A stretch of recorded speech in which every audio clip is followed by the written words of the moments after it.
Greetings, thank you for lending an ear to the Voice of the Times for Saturday, February 19, 2022. Brought to you by Wilcon Depot, the country's leading home improvement and construction supplies retailer. Shop conveniently 24/7 with Wilcon online store. Just go to shop.wilcon.com.ph. For today's editorial, anti-vaxxer misinformation must be challenged. An affidavit reportedly filed by a toxicologist pharmacologist in support of a petition seeking to halt the government's pediatric vaccination program contains dangerously misleading and, in some instances, completely erroneous information and must be challenged. These statements by Dr. Romeo Quijano were contained in an affidavit filed by the Public Attorney's Office or PAO in support of a petition to stop the pediatric COVID-19 vaccination program, a case which is being heard by Judge Primo Sio of the Quezon City Regional Trial Court Branch 96. Citing a paper he wrote entitled Balancing Risks and Benefits, COVID-19 Vaccines, Dr. Quijano asserted that the risks of COVID-19 vaccines outweigh their benefits and could cause serious illness and death, contrary to claims by the Department of Health or DOH and the U.S. Centers for Disease Control and Prevention or CDC. I concluded in my paper that the risks far outweigh the claimed benefits because the vaccine is highly hazardous as its efficacy is highly questionable. The vaccine manufacturers and promoters cannot be trusted, and evidence clearly shows that the risk of taking any COVID-19 vaccine far outweigh the potential benefits, Quijano said. Dr. Quijano also stated that there have been no large-scale clinical trials done by independent scientists or entities, and that the studies that purportedly show safety and efficacy done by the pharmaceutical companies that manufacture the vaccines are scientifically flawed. Dr. Quijano went on to list a number of health conditions purportedly associated with COVID-19 vaccines, citing data on adverse side effects cases, including serious cases and death from the CDC's Vaccine Adverse Event Reporting System or VAERS, stating that among U.S. children ages 3 to 12, 7,391 adverse events were reported through January 28, of which 159 were classified as serious and 3 resulted in deaths. The doctors' statements are quite troubling on their face, and as they are contained in an affidavit filed in court and thus covered under the penalty of perjury, they are assumed to have been made in earnest.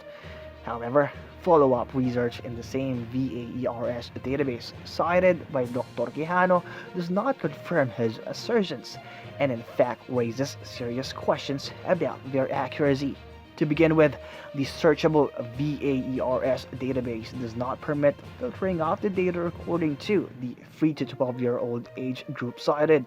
Searching for data related to all children 16 years old or less as an alternative, we find that VAERS lists a total of 36,851 events related to COVID-19 vaccinations as of February 4, of which 1,860 were serious.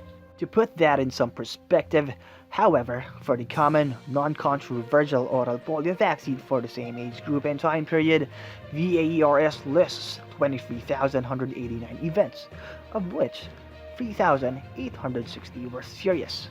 No case listed among the VAERS reports were the symptoms, health conditions, or eventual deaths of any patients definitively connected to the COVID-19 vaccine.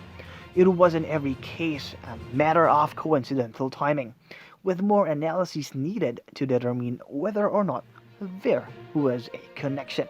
Of the 3 deaths in the 16 and under age group that we found, 1 was an active case of COVID-19, 1 was a cancer patient, and the 3rd was awaiting autopsy results.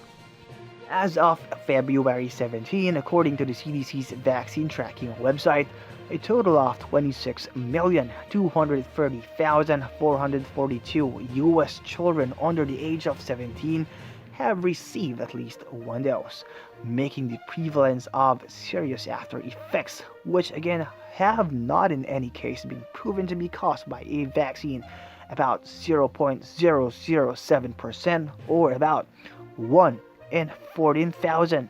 As to Dr. Quijano's claim that there have been no large-scale clinical trials done by independent scientists or entities, that is patently false, according to the database on medical studies maintained by the U.S. National Institutes of Health, or NIH. To date, a total of 118 clinical trials of COVID-19 vaccines have been completed, 78 of which were carried by entities other than pharmaceutical companies.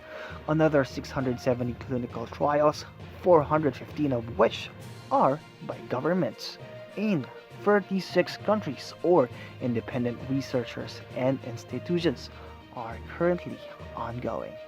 For those who wish to examine the data for themselves, the VAERS database can be accessed at https://wonder.cdc.gov/vaers.html, while the NIH database for clinical studies is found at https://covid19.nih.gov/treatments and vaccines clinical trials.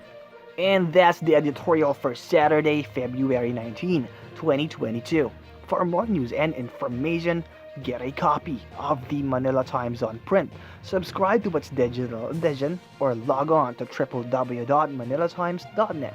Follow us on Twitter, Facebook, or Instagram, and listen to the voice of the Times.